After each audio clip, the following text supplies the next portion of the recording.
Netflix, Starbucks, Amazon, Airbnb, they are all companies that have thrived during economic downturns. And history tells us that downturns are not just about survival, but can also be great growth opportunities in certain areas of your business and your strategy.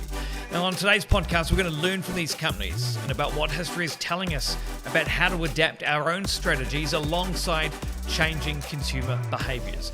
We're going to take a look at becoming more customer-centric and flexible and focusing on creating unique value propositions while demonstrating the importance of adaptability and innovation with your current marketing strategy.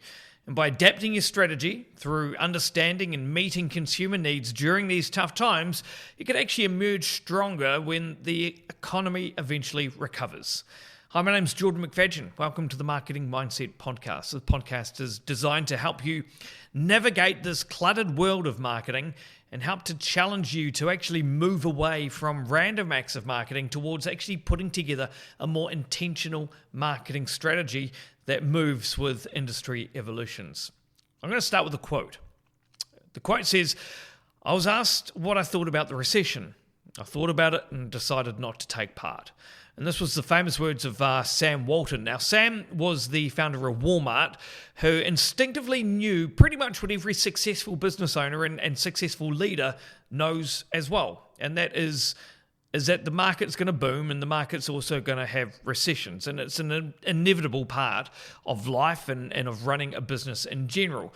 And really, if we have a look back in the history books and think about where we're at right now, it can all feel a bit of doom and gloom. From the stock market crash of 1929, that's the one that kicked off the Great Depression, through to like the aftermath of World War II.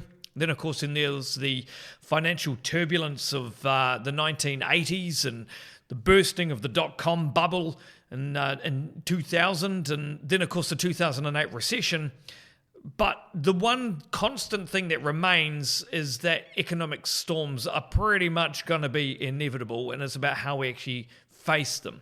And the one thing that history tells us as marketers is that this can actually also be a time to not only survive, but actually thrive. And I know that sounds really cheesy, but this could actually be a really critical time for you and your business to actually sit down and dissect the different maneuvers and the different tactics and the different strategies employed by world-leading brands in the past that have not only weathered previous storms like what we're going through now, but are actually coming out even stronger as well. So today, what I want to do is I want to have a look back and see what we can actually learn about what history is actually telling us about how businesses have faced these difficult economic times in the past. How did businesses and brands work through the 2008 financial crisis? And what can we actually learn from those things that they did so that it can help our businesses today?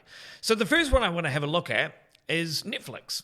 Now, Netflix is obviously a massive company, and all these companies we're going to talk about are pretty big companies, but I think some of the learnings that we have from these are really important. So Netflix, we've seen all the stories about how Netflix essentially obliterated Blockbuster in the United States. And this all happened around the 2008 recession time as well. Netflix at that time demonstrated, literally, it was like a masterclass, really, in actually being able to meet consumer needs at the time. So what they did is they knew that wallets at that time were obviously tight and light. So what they did is they reviewed the value that they were actually offering their customers instead. They thrived by essentially offering affordable home entertainment, but adding to the value that they offered customers by actually building their new streaming service to sit alongside their existing DVD rental business. So their core principle was still there, which was being able to give people an affordable home entertainment solution. But what they did is they had a look at the value that they had and they kind of expanded and extended on that. They're able to add more services, more value for their customers, all while remaining constant with their unique selling proposition, which is to be priced better than competitors. And essentially, by doing this, by really focusing in on the customer, they were then able to see earnings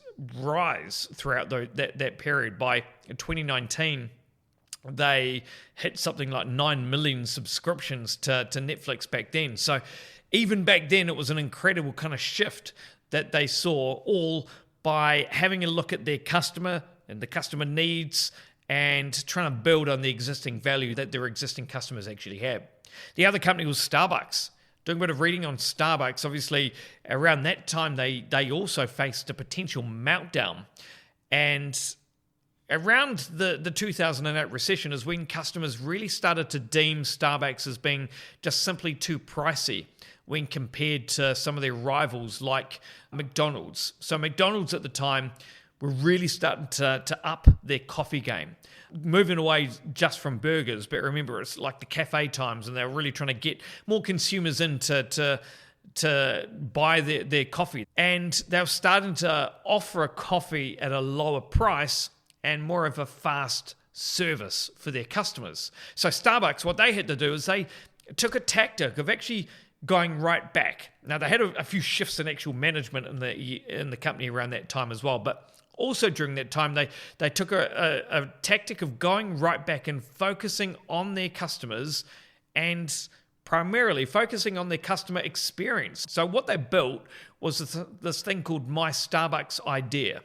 And this was essentially like an online space that was really built and is where coffee lovers could literally share their visions for the ultimate Starbucks experience. And that actually turned out to be like an ingenious move for Starbucks. Is what they found then is they actually doubled down on being able to actually focus on their core customer, while also they turned their cafes into like these cozy community hubs, which in turn actually built this mix of loyalty, this brand loyalty, and building in this customer engagement. So by going direct to the customer, asking them to get involved, they were able to actually help flip their strategy and really listen to their customers and transform their business. And they also flipped their marketing strategy at the same time. They looked at ways on how they could become the brand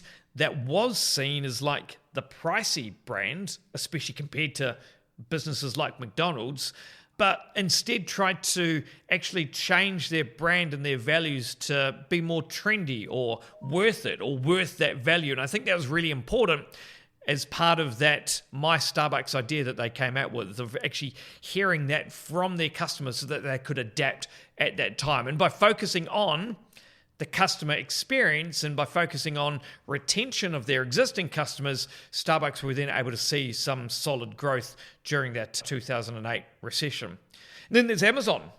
Really quickly, they tackled the recession with offering more innovation. This is around the time where the Kindle came out. The Kindle launched in 2007, just before that 2008 recession time. And literally the Kindle became like an overnight sensation, and they literally were able to sell all of their first edition within like 5.5 hours. And by Christmas 2009, so after the recession kind of started to peter out, ebooks started to eclipse print sales for the first time ever.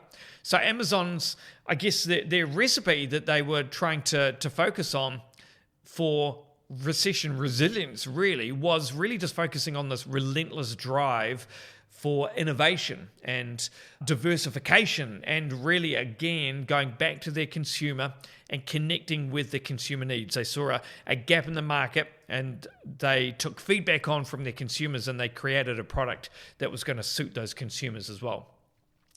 And then finally, the other brand that was literally built during the 2008 recession, and we can't look back in history without having a look at Airbnb, because Airbnb was another company that kind of really hit the ground running, well, started during the 2008 recession, but also it was interesting that they literally had a strong focus on a very solid customer audience and a very solid pain point, which was the high cost of accommodation. And they went niched down. They found a very, very particular audience and kind of grew from there. So they began pretty modestly, if you don't know the story behind Airbnb, by literally offering air mattresses in a loft for $80 a night, literally for a San Francisco conference, a conference that was on. So it was a very, very niche core market that they were trying to attract.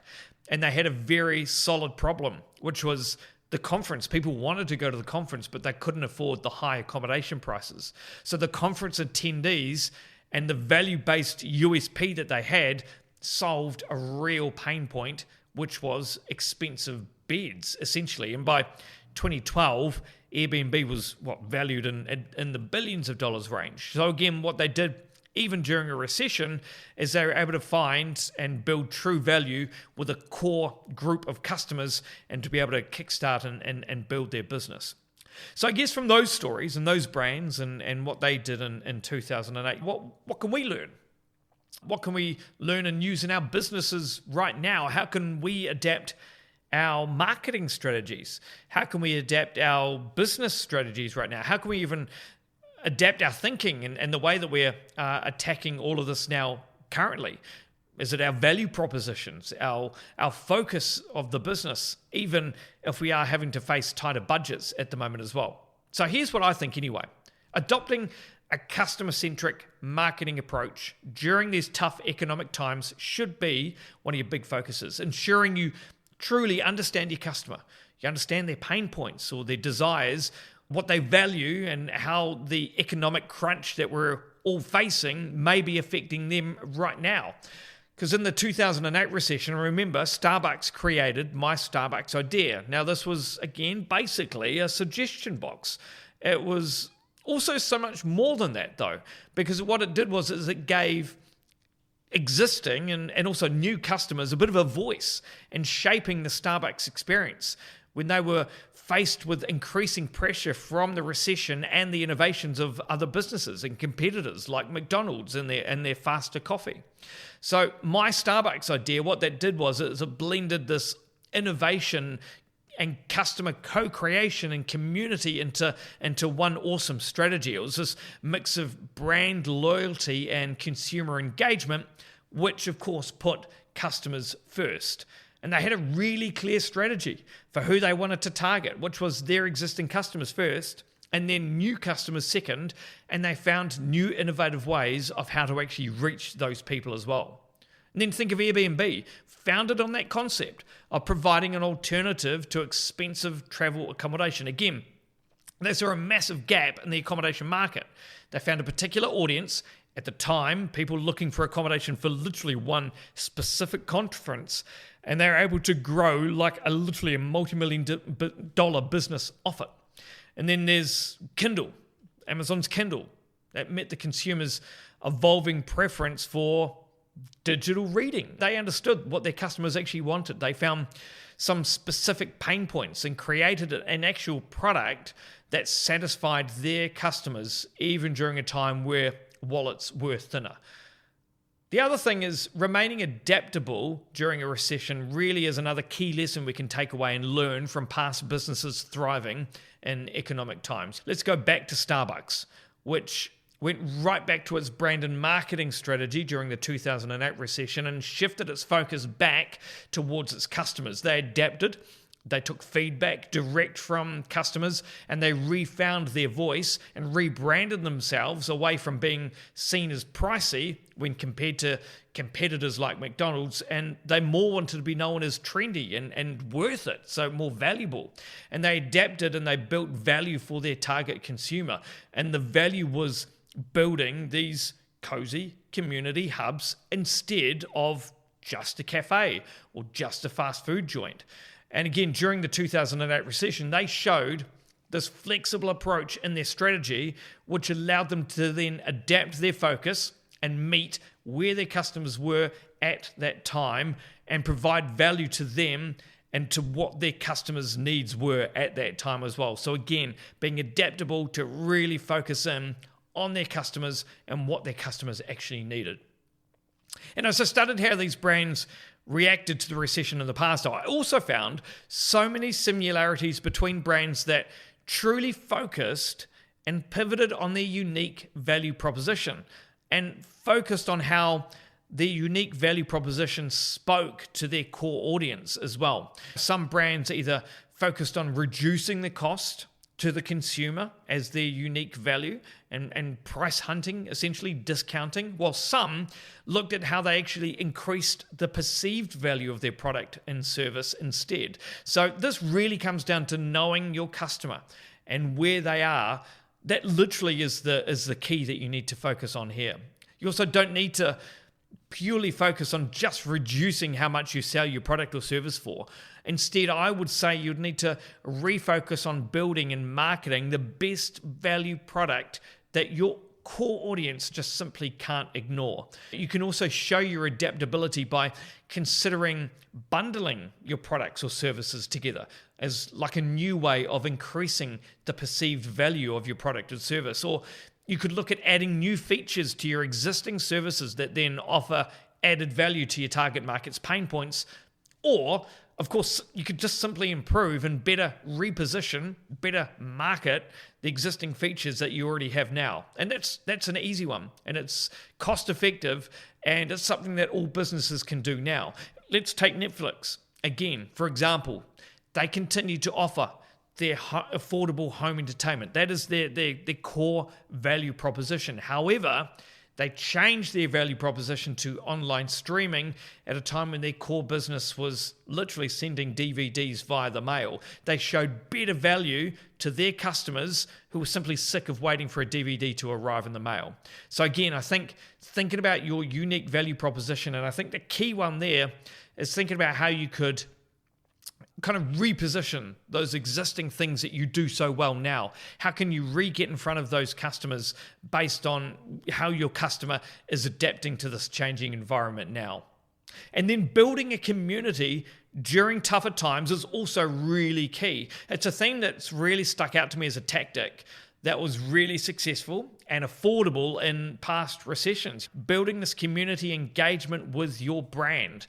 If we take Starbucks, in the 2008 recession, turned its cafes into these community hubs and then engaged with customers through that online portal. My Starbucks idea is what they called it. Literally like a suggestion box, but so much more than that. And I know we've covered this already, but I just think it's so important. Starbucks learnt about their core customers wanted, and then they reflected that back into their marketing strategy to attract more customers who shared similar interests to those people. And they built and focused this retention strategy with the customers that they already had. They fostered relationships and community to build on the customers that they already had retained, and then use what they'd learnt from those existing customers to then generate awareness to find new ones. It's genius, really. Building communities can really help your business through some struggling times. So at the end of the day, from past recessions, it's really clear that we can see that the brands that have succeeded are those that have been adaptable, they've been innovative, they've focused on their customers, they've provided true value to what their customers actually need or actually desire, and then they build a community of those people, of those customers. So being able to pivot and align with your consumer needs and preferences during challenging times can actually position your company for success when the economy does eventually recover. And look, I know that it can be a lot to take in. However, building these strategies and supporting businesses through these strategies is what we do best here at Done by 9. Focusing on finding your key customers, helping you build your community, and essentially ensuring that you are retaining your customers, retaining your super fans, and going out and finding new ones at the same time. So if you do want to learn more about those strategies, you need some advice or direction, or you need to adapt your strategy, you can get in touch with me and the rest of the team at our website. We are doneby9.com. You can go to doneby9.com/contact, and you can find all the details about how to get in touch with us. Also, if you do want to work with us, there's a very simple 2-minute questionnaire that you fill in, and then a member of the team would get back in touch, and we'll see if we're the right fit for working with you. And look, if you found today's episode helpful, I'd love it if you could share these ideas and this podcast with your network. or simply leave me a 5-star review. It would literally mean the absolute world to me. So if you could do either of those things, it would be absolutely amazing. And look, I thank you so much for joining us again for another episode of the Marketing Mindset Podcast. All the best with your strategies, and we'll chat to you again on next Thursday's episode.